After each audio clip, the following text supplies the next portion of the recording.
A paz do Senhor a todos os irmãos, amigos que estão conosco na Escola Bíblica Dominical da Assembleia de Deus Belém Valinhos.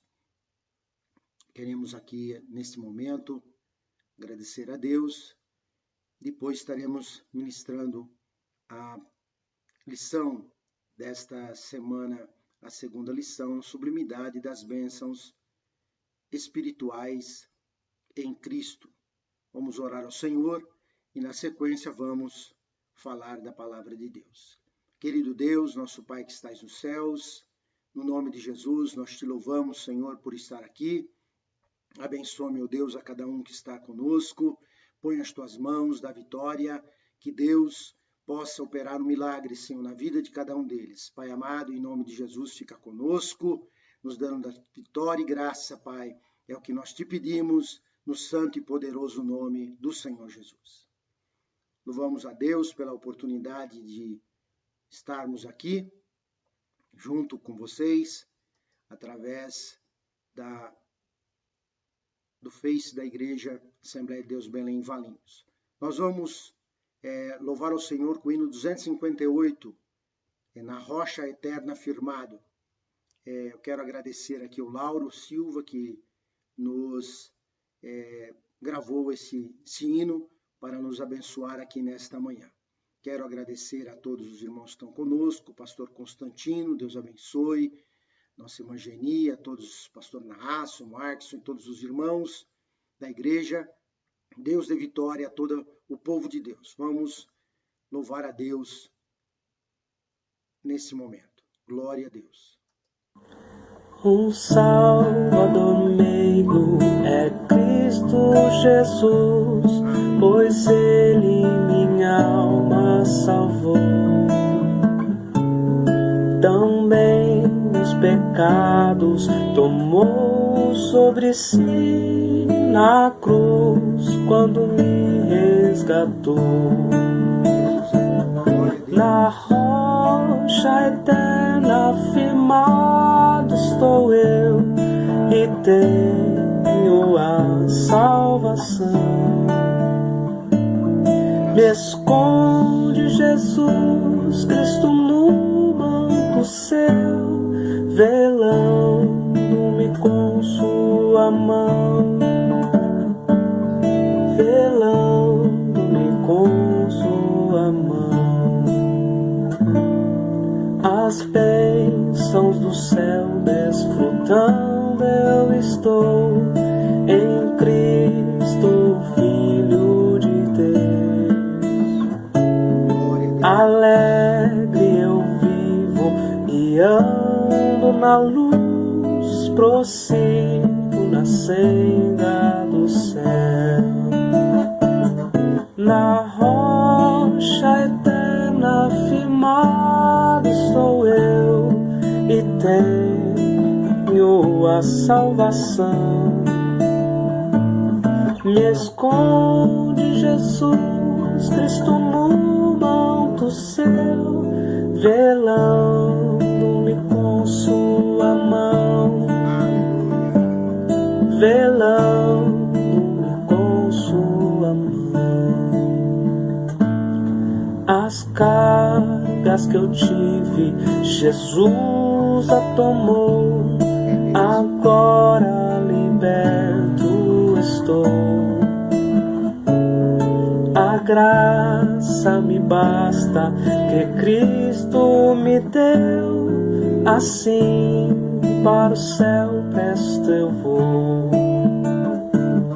Na rocha eterna firmado estou eu, e tenho a salvação.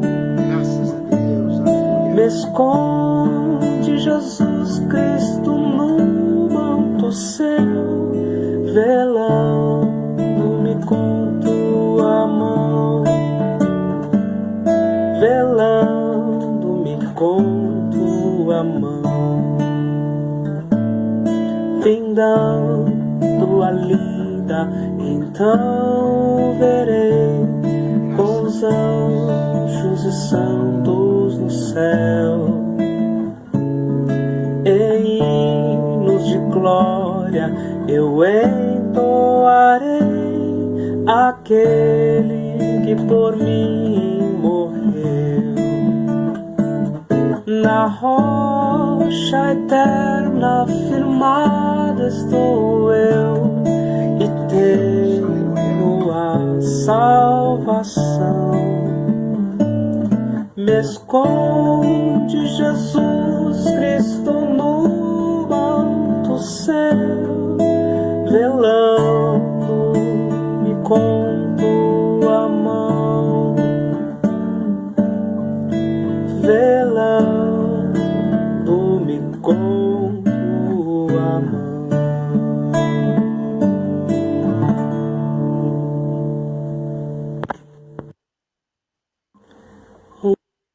Graças a Deus. Somos felizes porque Jesus está conosco. E hoje a nossa lição de número 2 é a sublimidade das bênçãos espirituais em Cristo. O texto áureo, Efésios capítulo 1, verso 3, na versão Almeida Revista e Corrigida: Bendito Deus e Pai de nosso Senhor Jesus Cristo, o qual nos abençoou com todas as bênçãos espirituais nos lugares celestiais em Cristo. Na Nova Almeida, vai falar nas regiões celestiais em Cristo. Verdade prática diz: Deus nos elegeu em Cristo antes da fundação do mundo, para que desfrutássemos das bênçãos espirituais. Deus nos elegeu antes da fundação do mundo. Na nossa leitura bíblica em classe, na versão Almeida Revista e Corrigida, que está na sua lição, que você deve tê-la, estudá-la, está em Efésios capítulo 1, verso 3 e 4, e depois, mesmo capítulo, verso 9 a 14. Bendito Deus e Pai de nosso Senhor Jesus Cristo, o qual nos abençoou com todas as bênçãos espirituais nos lugares celestiais em Cristo, como também nos elegeu nele, antes da fundação do mundo, para que fôssemos santos e irrepreensíveis diante dele em amor. Efésios 9, 1 e 9. Descobrindo-nos o mistério da sua vontade, segundo o seu beneplácito, que propusera em si mesmo, de tornar a congregar em Cristo todas as coisas, na dispensação da plenitude dos tempos, tanto as que estão no céu como as que estão na terra. Que estão nos céus como estão na terra. Nele digo, e que também fomos feito herança, havendo sido predestinados conforme o propósito daquele que faz todas as coisas segundo o conselho da sua vontade, como o fim de sermos para louvor da sua glória, nós, os que primeiro esperamos em Cristo, em quem também vós estáis, depois que ouviste a palavra da verdade, o evangelho da salvação, e tendo nele crido, fostes selados com o Espírito Santo da promessa, o qual é o penhor da nossa herança, para redenção da possessão de Deus, para o louvor da sua glória. Na versão Nova Almeida, atualizada, no verso 9 nós vamos encontrar segundo o seu propósito. Então, beneplácito é propósito. É o propósito de Deus, ele que apresentou em Cristo Jesus. No verso 10, onde está escrito lá, congregar nele, na Almeida está dizendo, Nova Almeida, de fazer convergir nele, na dispensação da plenitude dos tempos. Né? Então, o importante nós vemos que, depois que ouviram a palavra da verdade, o evangelho da salvação, tendo nele também crido, receberam o Espírito Santo. Nós temos que tomar muito cuidado com palavras eleitos, predestinados, que está no texto, e nós vamos falar um pouquinho disso durante a nossa lição. Nossa introdução, nós vamos falar um pouco do Deus Todo-Poderoso, Deus que está no Kairos. O que é Kairos? Kairos é o tempo eterno, considerado o bom tempo, mas para efeito teológico nós usamos ele como tempo eterno, ou seja, a eternidade, o tempo de Deus, não o tempo nosso, o tempo dos homens, o tempo de Deus. Então Deus projetou a salvação antes da fundação do mundo. Então cuidado com as palavras, que estão aí no texto, para nós não nos confundirmos. Então para Deus passado, presente e futuro é a mesma coisa. Em 1 Pedro, capítulo 1, verso 2, na Nova Almeida atualizada, diz assim: eleitos, segundo a presciência de Deus Pai, em santificação do Espírito, para a obediência e aspersão do sangue de Jesus Cristo, que a graça e a paz lhes sejam multiplicadas. O que é presciente? Presciente é, tudo ele sabe antes de acontecer. Essa que é a diferença. Deus sabe tudo. Deus é Deus. Então, quando Deus elege, ele elege na sua presciência. Porque Deus cria o mundo no eterno passado. Ele cria o mundo no eterno passado. E o físico e o espiritual. Ele cria tudo. Porque Deus é Deus. Lá no eterno passado, a gente não sabe quanto, bilhões de anos antes, não sabemos. Milhões de anos antes, nós não sabemos, nós não temos como mensurar. O homem põe medidas. Por quê? Porque nós necessitamos de medidas. O homem precisa do tempo, ele precisa medir quantidades, ele precisa medir tudo. Por quê? Porque o homem é assim, nós precisamos, nós apalpamos. Então, segundo os astrônomos, o espaço ele tem bilhões de anos. Pode ser, não sei. Não está escrito. Então, porque Deus é eterno, então o tempo para Deus é tranquilo, sem problema nenhum. Passado, presente e futuro. É a mesma coisa, está diante dele, patente aos olhos de Deus. Ele é presciente, ele sabe tudo, ele é onipotente, ele é onisciente, ele é todo-poderoso, ele é aquele que pode.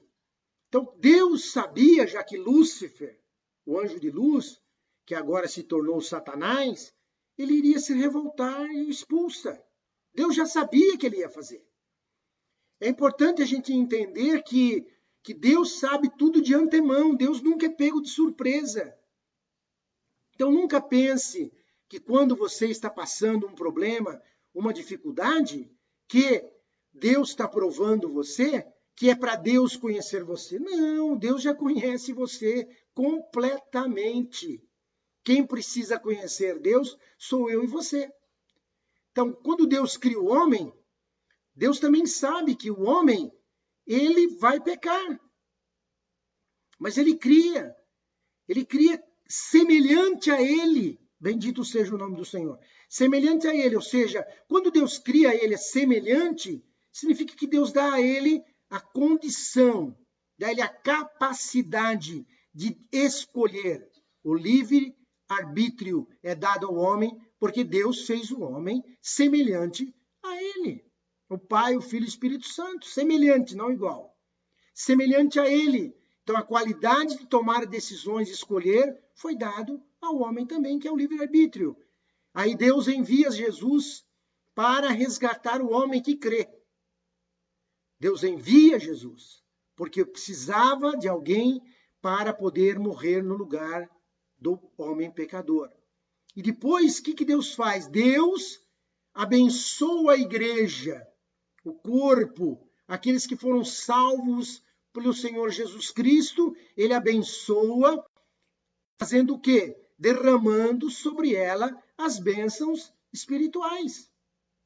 É isso que Deus faz. E é isso que está na nossa lição. É por isso que nós queremos que você tome cuidado com essas palavras. Predestinados, eleitos, desde antes da fundação do mundo. Cuidado para você não imaginar coisas que não está escrito na palavra. A palavra de Deus, ela é poderosa. Então nós vimos que Pedro disse, olha, na sua presciência. Ou seja, quando Deus lá no passado entendeu tudo. Deus já sabe todos os salvos, Deus já conhece todos os que serão salvos, Deus sabe o nome de cada um, Deus sabe todos que não serão salvos, porque Ele sabe. É atributo dele. Ele sabe tudo. Ele é poderoso, Ele é santo. Ele é onipotente, onipresente, onisciente. Ele sabe tudo, presciente, infinito. Então Deus sabe tudo, mas cuidado, porque nós não sabemos. Então muitos homens por aí, achando que que alguns são chamados para a salvação e outros não. Todos são chamados para a salvação. Todos são chamados para ser salvos. Basta crer no Senhor Jesus Cristo.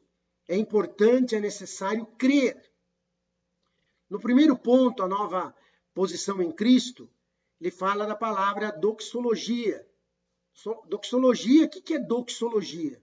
Doxologia é a forma litúrgica dirigida a Deus, geralmente ritmada, ou seja, é uma expressão poética, musical de louvor a Deus.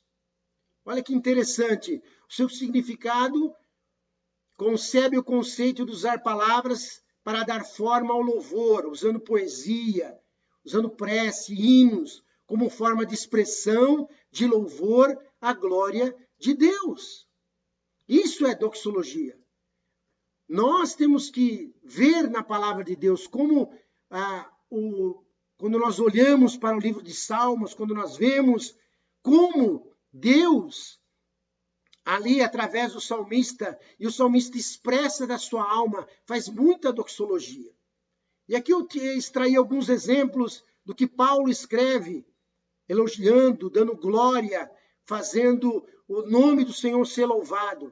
Em Efésios 1:14, vai dizer assim: o Espírito é o penhor da nossa herança, até o resgate da sua propriedade, em louvor da sua glória. Isso é doxologia. Romanos 11:36, porque dele, e por meio dele, e para ele, são todas as coisas. A ele seja a glória para sempre. Amém. Doxologia, olha que lindo. Porque dele, por meio dele, para ele, são todas as coisas. Olha a poesia, olha a capacidade que o Espírito Santo dá a Paulo para escrever palavras de uma tal forma que engrandecem o nome do Senhor Jesus Cristo. Gálatas 1:5 diz: a quem seja a glória para todo sempre. Amém. Efésios 3:21 diz: a ele seja a glória na igreja e em Cristo Jesus por todas as gerações, para todo sempre. Amém. A nosso Deus, Filipenses 4:20, a nosso Deus e Pai seja a glória para todo sempre. Amém. 1 Timóteo 1:17, assim ao Rei eterno, imortal, invisível, Deus único, honra e glória para todo sempre. Amém. Oh, que maravilha! Olha que poesia maravilhosa quando Paulo escreve ao seu filho na fé, Timóteo, assim ao Rei eterno. Aleluia! Eterno, capacidade de Deus, eterno, imortal, invisível, Deus único, honra e glória para todos sempre. Amém. Que maravilha! Isso é doxologia, ou seja, tratar a Deus, falar a Deus com palavras ali de ritmadas, ou seja, de uma forma poética, para podermos louvar e engrandecer o nome do Senhor. Então nós temos que entender que Deus é Deus.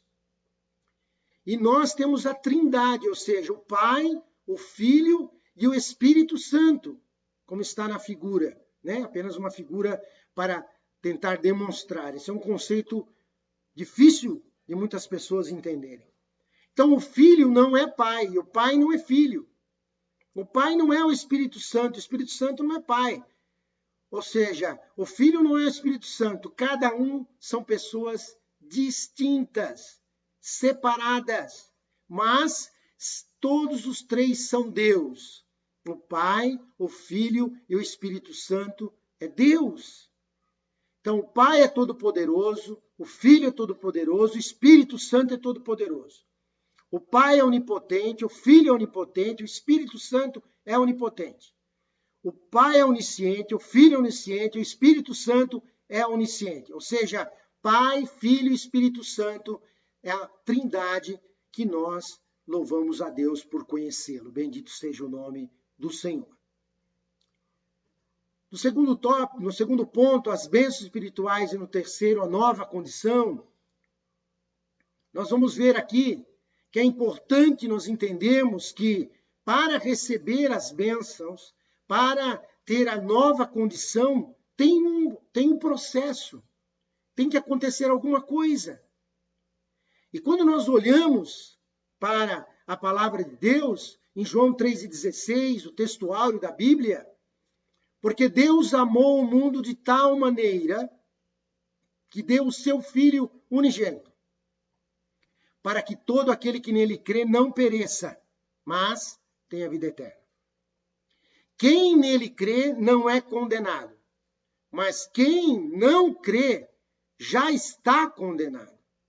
Irmãos, é Bíblia, é a palavra de Deus. Nós temos que tomar cuidado. Olha como a Bíblia é poderosa, como a Bíblia ela é santa, a Bíblia ensina para nós. Quem nele crê não vai perecer, mas quem não crê está condenado. Deus é Deus. E quando nós vemos, olha que importante, as bênçãos elas vão fluir de onde? No lugar celestial. As bênçãos fluem do lugar celestial, da casa de Deus, morada do Senhor, morada. Então lá ela passa por onde? Por Cristo, o único caminho.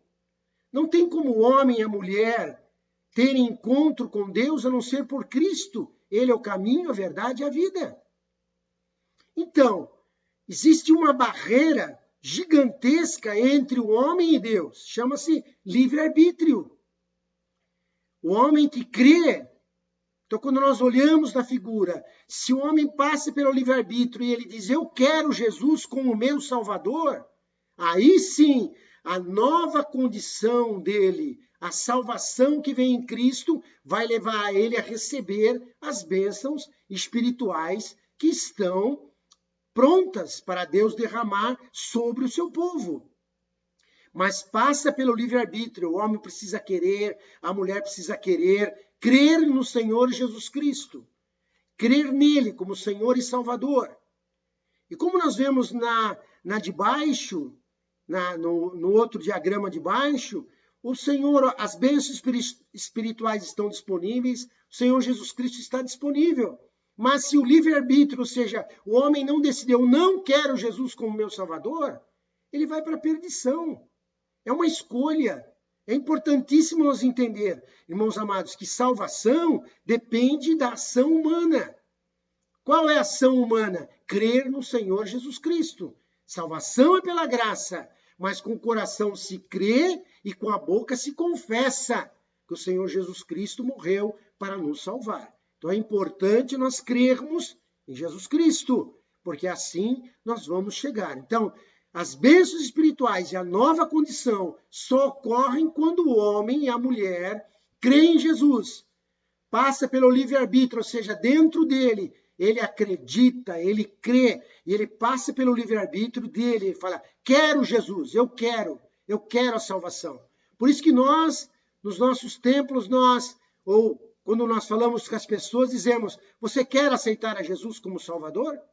Se ele dizer, eu quero, amém, glória a Deus, maravilha. A partir daí, ele começa agora a ter um novo relacionamento com Deus, porque entrou nele vida nova, Cristo, o Salvador. Então é importante nós sabermos que bênção espiritual, ela é consequência da nova condição, que é consequência de a pessoa crer no Senhor Jesus Cristo. Importante nós vermos que somente quando cremos no Senhor Jesus Cristo é que acontece as bênçãos na vida de cada um. No segundo ponto, que diz uma vida cristocêntrica neste mundo. É linda essa palavra, chamada cristocêntrica, não é? O 2.1 diz a revelação do mistério. Há um mistério. Então, quando nós olhamos para a palavra de Deus, lá em Gênesis, vai falar que o descendente dela, ou seja, o descendente da mulher, haveria de esmagar a cabeça da serpente. Agora, você pensa bem, quando alguém lia isso, lá no Velho Testamento, o descendente dela, mas quem será esse descendente? Como será esse descendente? Por isso que a Bíblia está falando do quê? De um mistério, algo que está sendo revelado, irmãos amados, devagarinho. Deus vai revelando ao homem conforme ele sabe que o homem pode aprender, crer, ver a sua palavra e acreditar. Lá em Deuteronômio, quando Moisés, 18:15, ele diz assim, ó, vai se levantar um profeta semelhante a mim. Vai se levantar um profeta semelhante a mim. Então, olha como os israelitas sabem, vai levantar um dia um outro profeta semelhante a Moisés. Olha que interessante. Então, Deus está revelando devagarzinho, vai se levantar. Quem será? Como será? Não é? Aí nós vamos para o profeta messiânico, no Isaías capítulo 9, versículo 6, diz que um menino nos nasceu, um filho se nos deu, o governo está sobre os seus ombros, e o seu nome será Maravilhoso, Conselheiro, Deus Forte, Pai da Eternidade, Príncipe da Paz. O profeta messiânico começa a dar mais luz, vai aparecendo mais luz desse mistério, porque Deus quer se revelar. Deus sempre deseja se revelar às pessoas. Deus é um Deus de contato, Deus é um Deus de comunhão, Deus é um Deus de abraço. Então, nós vemos aqui que ele fala, olha, ele é um conselheiro maravilhoso. Olha, ele é forte, ele é poderoso. Ele é Pai da eternidade, imagina. Pai da eternidade, está falando do Senhor Jesus Cristo. E está sendo revelado, o mistério está sendo esclarecido. É príncipe da paz. Ele vai dar paz para todo mundo. Em Malaquias, um dos últimos livros do Velho Testamento, vai dizer para nós assim, lá em 4:2, mas para vocês que temem o meu nome, nascerá o sol da justiça, trazendo salvação nas suas asas. Vocês sairão e saltarão como bezerros soltos da estrebaria. Que maravilha! O sol da justiça, ou seja, brilho, calor, alegria. O sol traz tudo isso. O sol lhe traz brilho, ou seja, está iluminando que o mistério ele está agora sendo mostrado, sendo esclarecido para que todos possam ver, para que todos possam saber. E quando nós vamos olhar para o Novo Testamento, aí nós vamos ver a revelação inteira, completa. Em Colossenses, no capítulo 1, verso 26, 27, Paulo, pelo Espírito Santo, diz para nós assim, o mistério, aleluia, que esteve escondido durante séculos e gerações, mas que agora foi manifestado aos seus santos. A esse Deus quis dar a conhecer a riqueza da glória desse mistério entre os gentios, que é Cristo em vocês, a esperança da glória. Bendito seja o nome do Senhor. Agora, Cristo é a nossa esperança. É a esperança de nós irmos para a glória, é a esperança de nós conhecermos a Deus face a face, a esperança de estarmos com Ele, a esperança de vivermos nele. Os gentios, ou, em outras palavras, os não-judeus, foi esclarecido para nós. Nós não tínhamos direito algum, mas Deus esclarece, Deus limpa. Quando João o Batista, que era o batizador, ele vê Jesus em João, no Evangelho 1:29, diz assim, no dia seguinte, vendo que Jesus vinha em sua direção, João disse, eis o Cordeiro de Deus que tira o pecado do mundo. Isto é revelação, olha, sabe aquilo que falavam, sabe aquilo que os profetas diziam? Eis aí o Cordeiro de Deus que tira o pecado do mundo. Ou seja, o mistério está sendo desvendado, o mistério está sendo tirado para que o homem e a mulher tenham conhecimento de Cristo. Mateus 16, 15, 16 diz assim, ao que Jesus perguntou, e vocês, quem dizem que eu sou? Respondendo Simão Pedro disse: o Senhor é o Cristo, o Filho do Deus vivo. Aleluia! Mistério revelado, mistério esclarecido, esse mistério glorioso que é Cristo em vocês, esperança da glória. Por isso que nós não temos que olhar para Jesus, a gente não pode perder o nosso alvo. A visão nossa tem que ser cristocêntrica, é Cristo. Cristo é o Salvador, Cristo é o Senhor, Cristo faz, Cristo salva, Cristo leva para o céu. Ele é o centro, ele deve ser sempre o centro. Nunca nós podemos perder isso de visão. É a vida cristocêntrica, ou seja, nós temos que estar centrado em Cristo Jesus, nosso Salvador. Porque ele é o santo, o poderoso, o vivo, aquele que vive e reina para todo o sempre. Porque ele é maravilhoso. Continuando no tópico 2, a vida cristocêntrica neste mundo, a plenitude dos tempos. Olha que maravilha. Nós temos que lembrar um pouco esse gráfico para nós não perdermos a visão do que está dizendo que o nosso comentarista quer nos ensinar nesta manhã. Olha só, nós temos um momento que nós não sabemos quando vai ocorrer, que é o arrebatamento da igreja. O arrebatamento da igreja é um dia e hora que ninguém sabe. Ninguém sabe, né? Vai acontecer um dia, por isso essa seta com uma interrogação. Qual dia? Ninguém sabe. Por que ninguém sabe? Porque Deus não quis revelar, simples assim. Não vai haver ninguém, não há nenhum fato, não há nada nesse mundo que vai falar, não, amanhã o Senhor vem. Todos que marcaram a data do Senhor Jesus erraram. Todos que tentaram marcar o dia que Jesus viesse erraram. Por quê?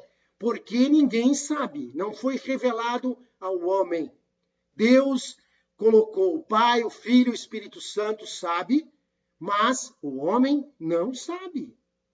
O homem não conhece. O homem não tem conhecimento das coisas de Deus. O homem não tem conhecimento do que Deus vai fazer. Então, não foi revelado. É simples assim. Simplesmente não foi revelado.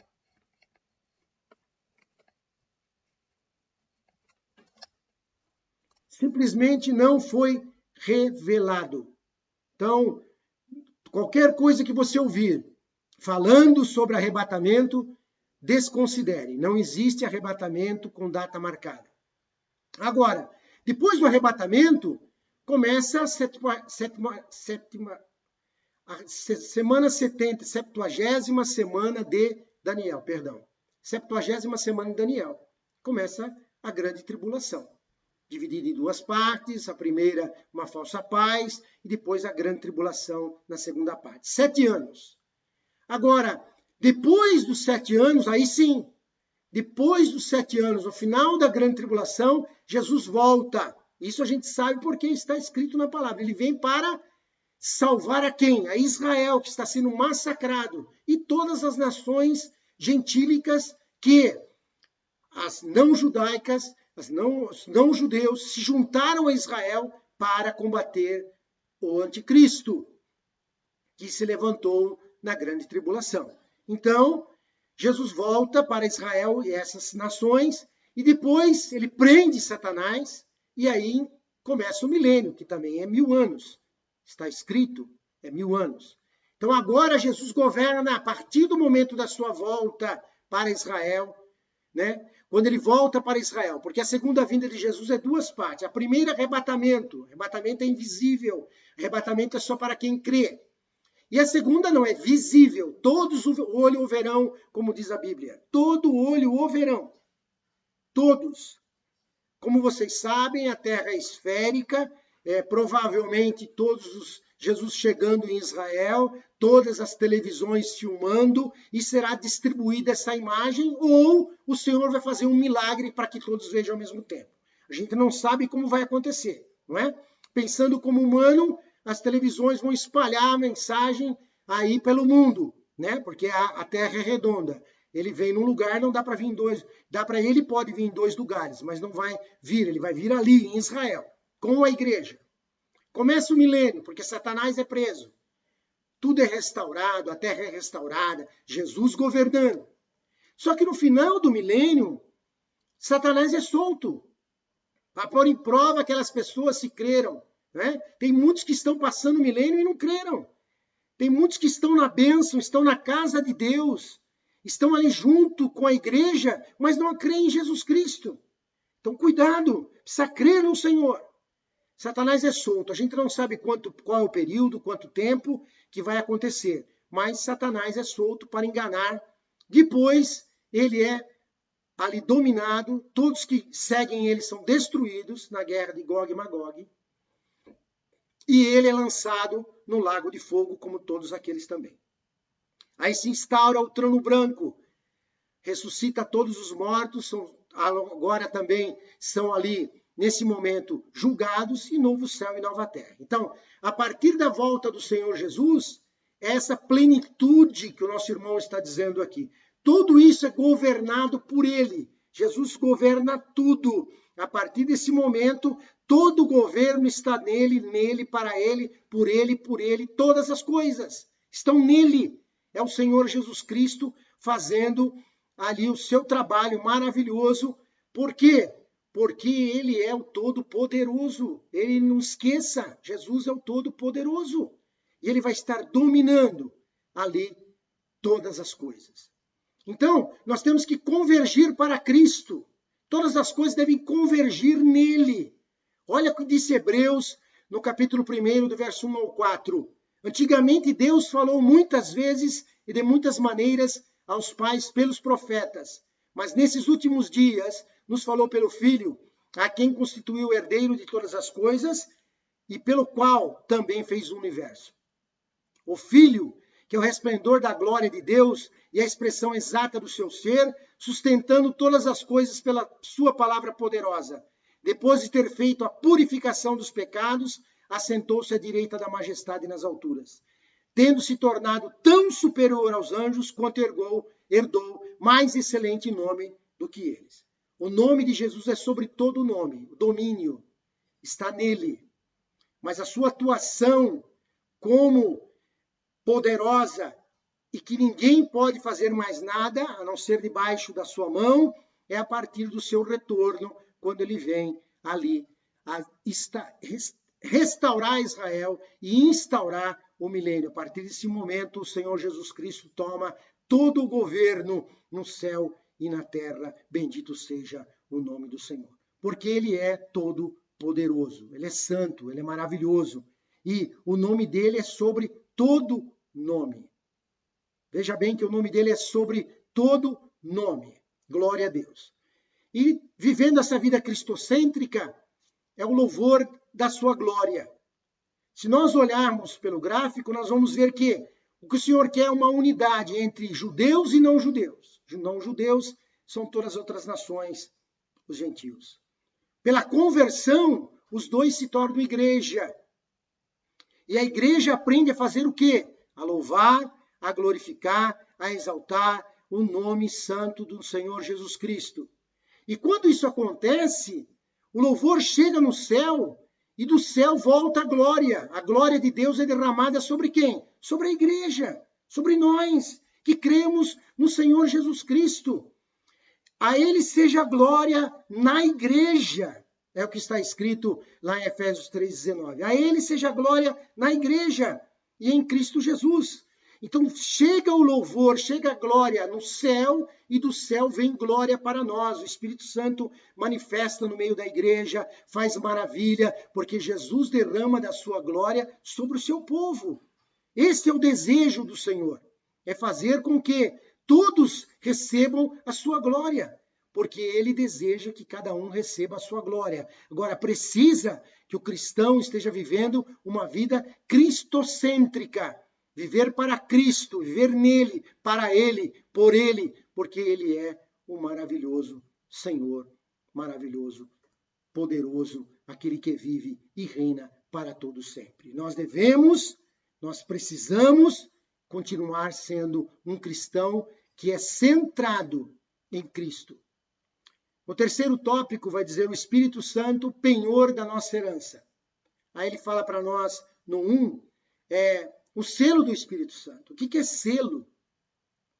Se você olhar aí, você vai ver que selo era como se fazia. Normalmente era uma cera, né?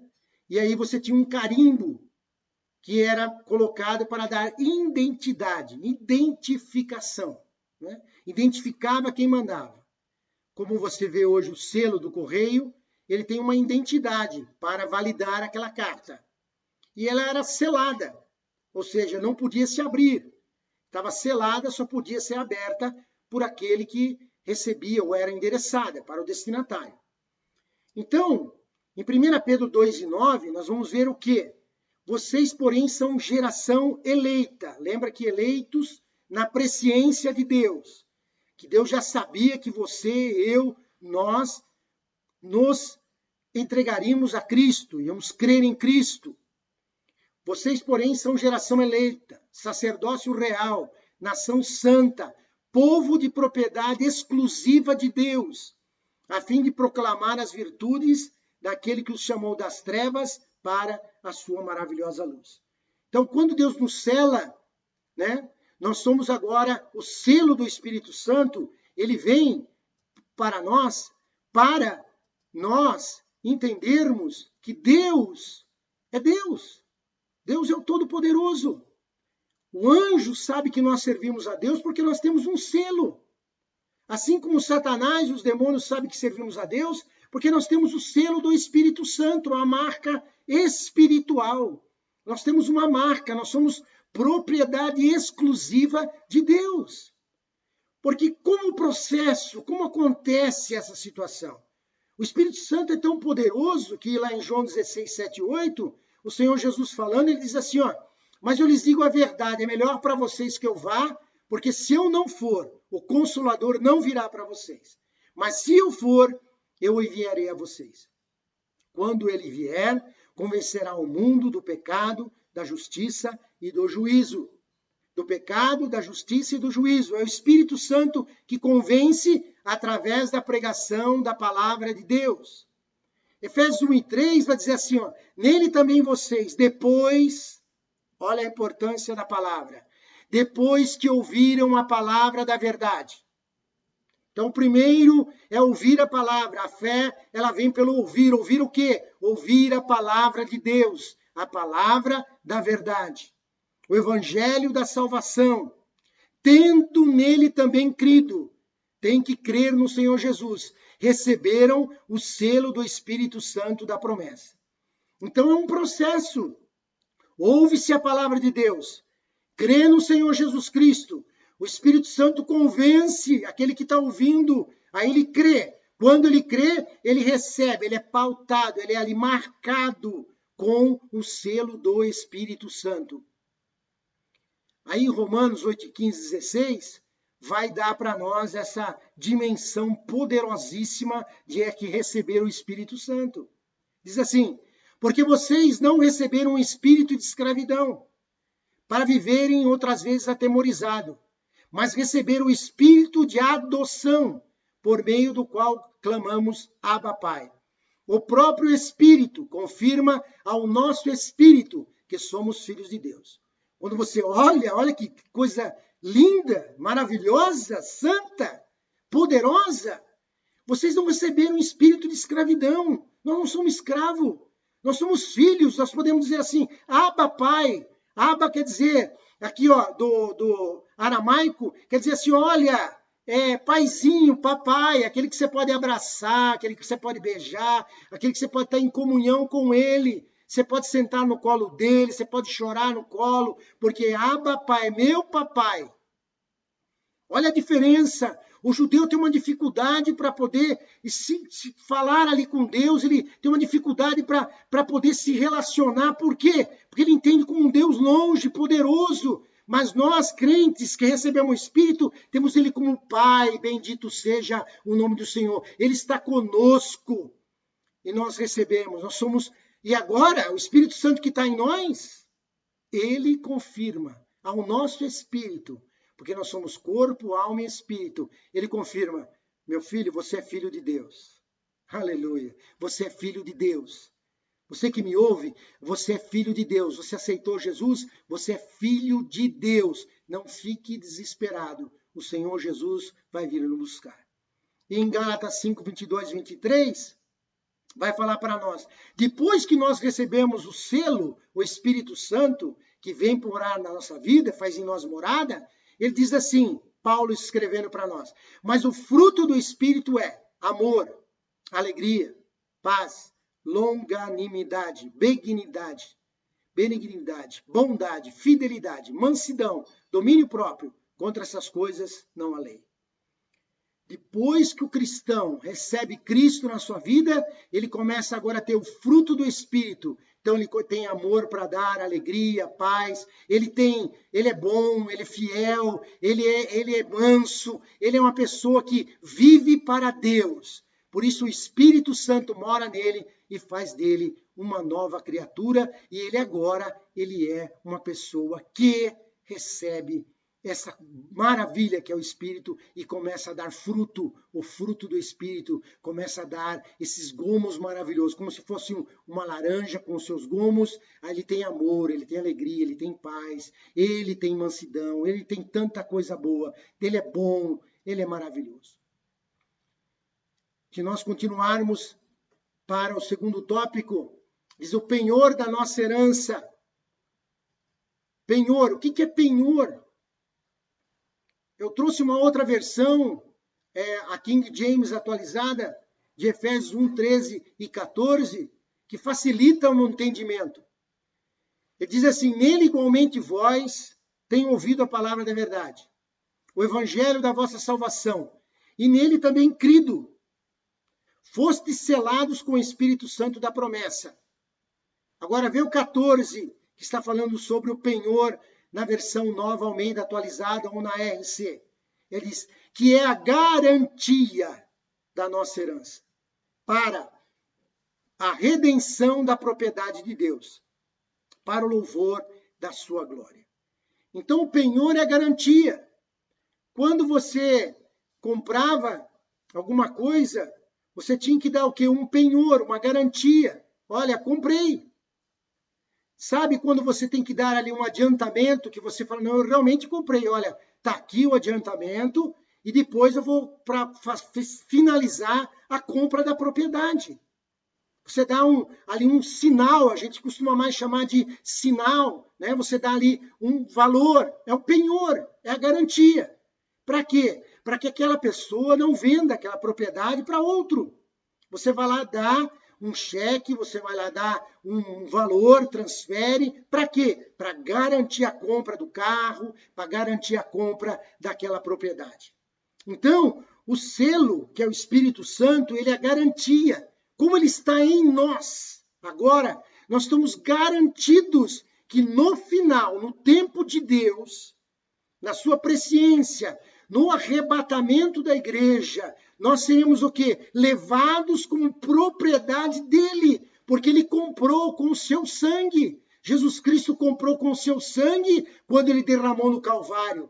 Lembrando que hoje é Páscoa, lembrando que hoje é dia de Páscoa, onde é lembrar que Jesus ressuscitou. Mas ele morreu na sexta-feira, ele entregou ali a sua vida, deu o seu sangue, para poder pagar o que? O meu pecado, o seu pecado. Quando o Espírito Santo vem em nós, ele é essa garantia. Nós estamos garantidos. Agora nós estamos garantidos. Por quê? Porque o Senhor Jesus Cristo deu para nós a salvação. Então nós temos o quê? O Espírito na nossa vida, somos garantidos. Porque quando nós ouvirmos o toque da trombeta, e é interessante você pensar um pouco, medite um pouco o que é ouvir o toque da trombeta. É tão maravilhoso pensar nisso. Como que você pode ouvir o toque da trombeta? Como que você pode ouvir? Como que você pode ouvir o toque da trombeta? Você pode acreditar e crer que nesse momento alguém está aceitando Jesus? E na palavra de Deus diz que quando alguém aceita Jesus, há alegria no céu. Pare e pense, vê se você consegue ouvir o barulho do céu. Você não ouve o barulho do céu. Por que você não ouve o barulho do céu? Porque é um lugar espiritual. Então nós estamos aqui conectados com o espiritual através do Espírito Santo. A conexão que existe do espiritual para o material, ou para nosso mundo, para nós, a conexão que existe é o Espírito Santo. Por isso que, quando o Senhor der o toque, quando o Senhor falar que é a hora, o momento do arrebatamento, nós vamos ouvir o toque da trombeta pelo Espírito Santo. O Espírito Santo vai encher-nos e nós vamos ouvir o toque espiritual através do Espírito Santo. Porque é Ele que testifica ao nosso espírito que somos filhos de Deus. Que maravilha, que coisa gloriosa. Então, preste atenção. Não é porque a pessoa é salva que ela é salva para sempre. Cuidado. Você que me ouve, cuidado. Você tem que ter uma vida cristocêntrica. Ou seja, você tem que viver para Jesus. Você tem que viver uma nova vida. As coisas velhas passaram. Tudo se fez novo. Então agora nós temos que ter uma vida nova, uma vida transformada para poder seguir avante. É aquele que for fiel até o fim será salvo. Ou seja, é o nosso dia a dia, nos nossos negócios, nos nossos relacionamentos, é como nós fazemos. Devemos servir a Deus todo dia. Nós somos crentes, lavados, redimidos no sangue de Jesus. Então, se a pessoa aceita Jesus, mas vai de volta para o mundo, ele não está mais conectado. Então, uma vez salvo, não é salvo para sempre. Uma vez salvo, precisa continuar salvo, glorificando, exaltando e servindo ao Senhor. Servindo ao Senhor. Servindo a Ele, se santificando, levando a sua palavra, falando dele, servindo a Ele, glorificando a Ele na sua casa, fazendo aquilo que Ele mandou fazer. Não é salvo para sempre. Salvo para sempre é para aquele que serve ao Senhor. Então, aquele que aceitou Jesus e foi embora, infelizmente, ele é o filho pródigo, ele é a ovelha perdida, ele é uma dracma perdida, ele está fora. Ele não está conectado com o Espírito Santo. O Espírito Santo conecta na vida da pessoa enquanto ele serve ao Senhor. Servindo ao Senhor, ele vai ficar servindo ao Senhor todos os dias. Bendito seja o nome do Senhor. Isso que é importante para nós. Que nós possamos lembrar que o Senhor Jesus Cristo é o nosso Salvador. E para continuarmos salvos, precisamos servi-lo todos os dias até a sua volta. Porque somente Ele, para Ele e por Ele são todas as coisas.